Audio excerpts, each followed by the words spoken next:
What impact do you think this will have, perhaps, on the turnout of voters come March the 18th? Because leading up, like Sam mentioned earlier, the turnout of voters was said to have been lesser than we usually recorded. There are those who are saying, leading up to the governorship election, with the initial date of the 11th, there were those who were not going to come out, or there were those who are going to have protest votes. What do you see with this extension of the election now? Yeah, again, I would go back to say that I do not think voter turnout went down. I think real voters actually came out. And I think the way we measure voter turnout is wrong. It should be based on resident living voters. And I think Nigeria did quite fantastically well with around 40% 2 weeks ago. That said, I think those people who will vote. Generally speaking, depending on local issues, because let's remember that these are local elections. So voter turnout vary widely state by state. We have easily about 8 or 9 locales, 8 states and the FCT that does not have governorship elections. So they only have House of Assembly elections. In these locales, we tend to experience a tumble in voter turnout since voters are more excited about executive position elections for governor.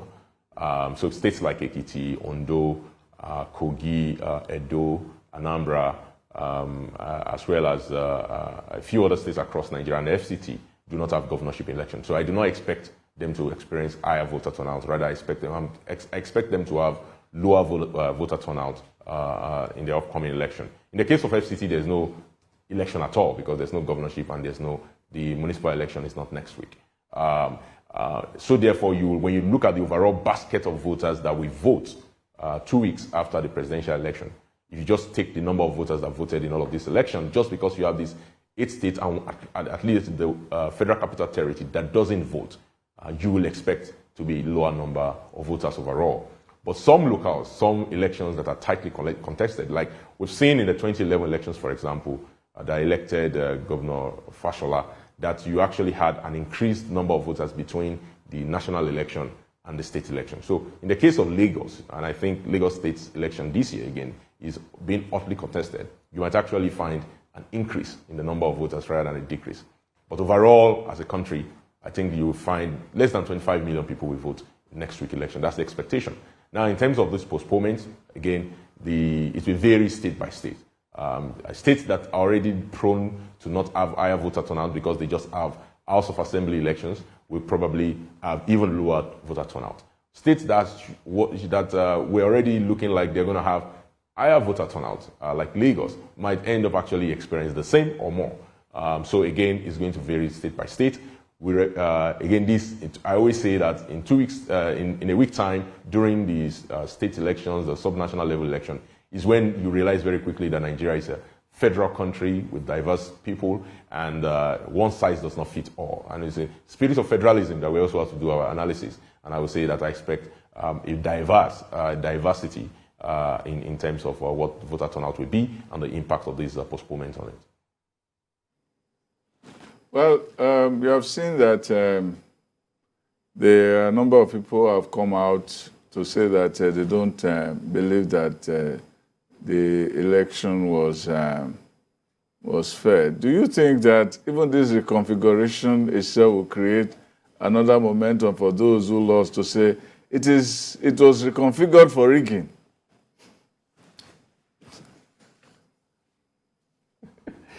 Nigerians we are special creatures. I think we even if we got some angels to conduct our elections, I'm sure we're still going to have quite some disbelief and litigation.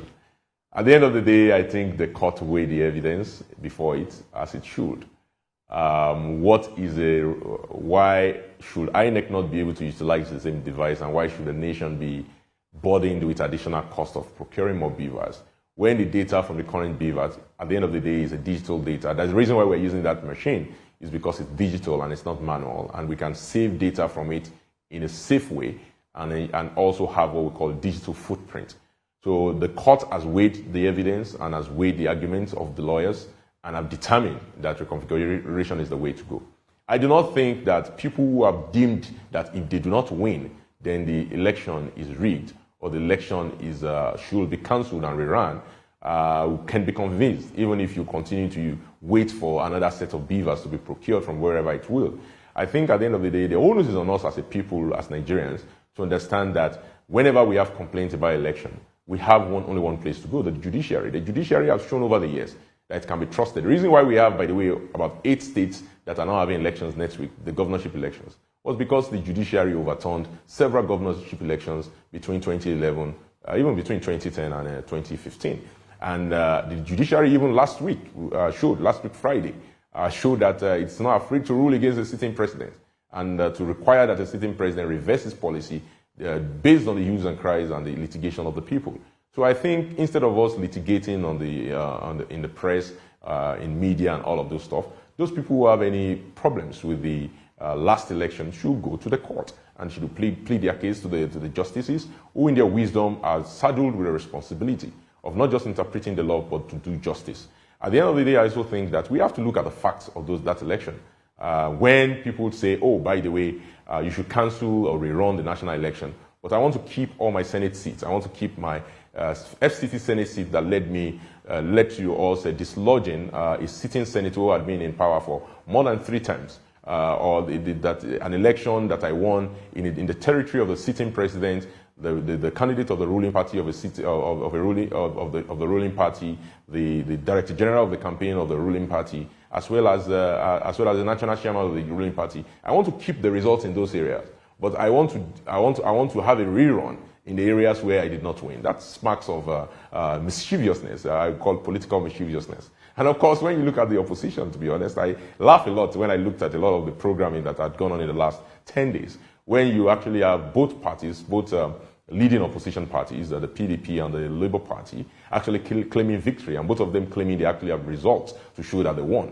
And one even claiming to the opt-in time that less than 20 million people, Nigerians, actually voted based on the data they released to the public. Again, you find it quite interesting. So one of the two of them have to be delusional, or both of them are basically not saying the truth. All right. As it is now, this shift in this election, the governorship election, has caused untold inconveniences for a lot of people who may not even have any interest in the political party. But if INEC should have envisaged this, how best do you think INEC should have handled this so that we don't have this kind of shifts in election? Things are not certain when we are getting into an election. Yeah, I think the onus of planning is on the INEC leadership. Time and time again, we have seen lapses in planning and strategy, and a lack of understanding of the political behavior of Nigerians from INEC. I mean, INEC, I have to say this, that I always say this, that INEC is the one body in the Constitution that has the responsibility of political regulation. And you cannot regulate an industry, the industry of electoral politics and politics, if you do not understand the behavior of the people that are actually participating in it. INEC, based on its own history and engagements with politicians in Nigeria, should have basically known that this reconfiguration issue was going to go to court, and should have ordered for BVAS to ensure that can step in immediately without requiring the old set of BVAS to be reconfigured. So I think that there was definitely a big gap in planning, and I hope that INEC continues to take lesson and improve. There were improvements, at least for the first time in 3 cycles. The presidential elections was not postponed, despite many rumors to the effect that it will be. But now we have seen the postponement of the gubernatorial and State House of Assembly elections.